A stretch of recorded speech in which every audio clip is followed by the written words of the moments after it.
नमस्कार दोस्तों, हमारे एक और वीडियो में आपका फिर से स्वागत है। दोस्तों, अगर मैं आपसे एक सवाल पूछूं कि साल में ऐसा कितनी बार होता है कि आप कोई पिक्चर अपने पूरे परिवार के साथ मिलकर देखते होंगे।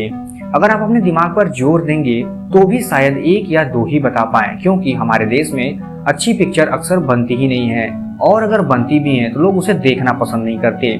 दरअसल ऐसा ही कुछ हुआ है इसी समय रिलीज हुई एक फिल्म जिसको हम रॉकेटरी के नाम से जानते हैं। दरअसल ये इसरो के एक साइंटिस्ट जिनका नाम था नाम्बी नारायणन, उन्हीं की जीवनी पर आधारित है। एक तरह का ड्रामा फिल्म है, लेकिन ये उस समय के साइंटिस्ट और एरोस्पेस इंजीनियर थे इसरो में। आपको इनके बारे में थोड़ा और बता देते हैं कि जब ये काम करते थे यानी 1994 के आसपास इनके ऊपर कुछ दोष लगाए गए थे और उनको दोषी भी मान लिया गया था। मैटर ये था कि लोगों को लगता था कि इन्होंने कुछ जरूरी इंफॉर्मेशन पाकिस्तान के कुछ जासूसों को दे दिया है। 1994 से 1998 तक इनको कोर्ट के चक्कर काटने पड़े और कोर्ट ने 1998 में आकर फाइनली इनको निर्दोष पाया और बाद में भारत सरकार ने इन्हें सम्मानित भी किया। इसको आर माधवन ने डायरेक्ट और प्रोड्यूस भी किया है। लेकिन दुख की बात यह है कि इतनी अच्छी स्टोरी जो कि हमारे देश की एक संस्था यानी इसरो के बारे में है और इसमें इसरो का इतिहास भी बहुत अच्छे से जानने को मिलता है कि आखिर इसरो जो आज हमारे देश का नाम पूरी दुनिया में रोशन कर रहा है। हाल ही में इसरो ने PSLV 653 भी लॉन्च किया था, जो कि अपने आप में बहुत अनोखा और नया था। कुछ नया ट्राई किया गया था जो कि आने वाले समय में हमारे देश को बहुत कुछ नया प्रदान करेगा। ऐसी एक संस्था है और उसके एक साइंटिस्ट के ऊपर ये बेस्ट पिक्चर है। लोगों को जानने के लिए बहुत कुछ है, लेकिन कोई देखना नहीं चाहता।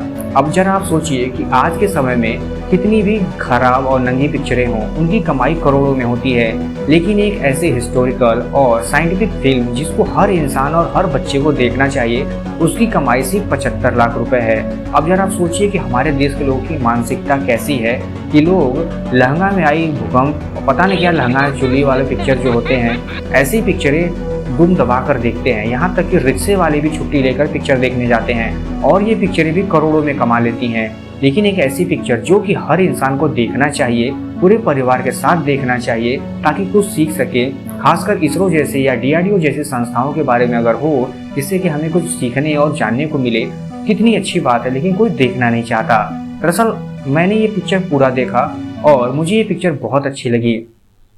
हालांकि मैं अगर रियलिटी बताऊं आपको तो इस पिक्चर की स्टोरी इतनी अच्छी है कि आप पूरे 2 घंटा हिल नहीं सकते हैं, क्योंकि बहुत सारे लोगों को बॉलीवुड की पिक्चरें नहीं पसंद होती जैसा कि मुझे, क्योंकि इनमें की स्टोरी जो होती है वह सिर्फ एक लड़के और लड़की के आसपास की होती है। लेकिन इस पिक्चर में इतनी साफ सुथरे ढंग से बनाया गया है कि ऐसा आपको कुछ भी देखने को नहीं मिलेगा।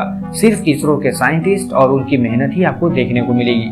लेकिन इतनी अच्छी और साफ सुथरी फिल्म होने के बाद भी काफी निराशा का सामना करना पड़ रहा है। आपको याद होगा हाल ही में कश्मीर फाइल्स भी रिलीज हुई थी, जिसको कोई दिखना और दिखाना भी नहीं चाहता था, लेकिन उसकी स्टोरी और उसमें जो दिखाए गए नॉलेज इतने अच्छे थे कि बाद में लोगों ने उसको काफी सराहा। पता नहीं क्यों ऐसा होता है कि हमारे देश के लोग अच्छी चीज जल्दी देखना नहीं चाहते।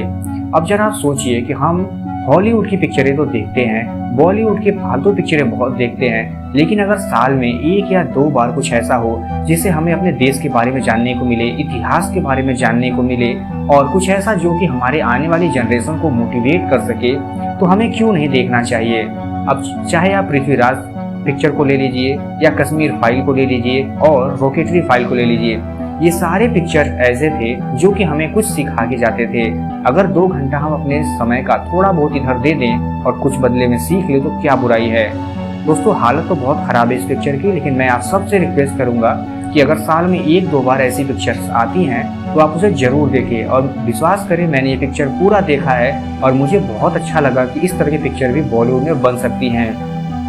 क्योंकि मैं पर्सनली बॉलीवुड की पिक्चर बहुत कम देखता हूँ, क्योंकि मुझे लगता है सिर्फ उसमें लड़के और लड़की के बीच का ही स्टोरी होता है, उसके अलावा उसमें नया कुछ नहीं होता है, तो इसलिए मैं अक्सर नहीं देखता। लेकिन अगर इस बार मैं कुछ कह रहा हूँ तो मैं ये सोच के कह रहा हूँ क्योंकि मैंने इस पिक्चर को देखा और मुझे ऐसा लगा कि हमें बहुत कुछ जानने और सीखने को मिल सकता है और हमें देखना भी चाहिए।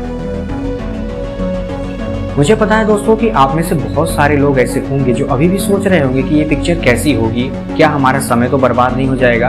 तो मैं आपको बता दूं कि आप इस बात को लेकर निश्चिंत रहें कि आपका समय बर्बाद होगा, क्योंकि ये पिक्चर आपको बहुत कुछ सिखाने वाली है और बाद में आपको भी प्राउड फील होगा कि आपने सही किया आकर। मुझे उम्मीद है इसके बाद कुछ लोग तो जरूर जाएंगे देखने, और आप जाइएगा तो अपने अनुभव जरूर शेयर करिएगा और दूसरे लोगों से भी कहिएगा कि ऐसी पिक्चरों को सपोर्ट करें, ताकि हमारे देश में ये जो गंदे गंदे पिक्चर और गाने बनते हैं इनसे थोड़ा हमारा पीछा छूटे और लोगों में जागरूकता फैले कि अच्छी चीजों को भी सपोर्ट करना चाहिए, ताकि हमारे आने वाली जनरेशंस और हम खुद इन सब चीजों के प्रति आगे बढ़े। उम्मीद है दोस्तों आप इस पिक्चर को जरूर देखेंगे और इसरो के बारे में कुछ और नया सीखेंगे और जानेंगे। फिर मिलते हैं किसी और वीडियो में, तब तक के लिए धन्यवाद।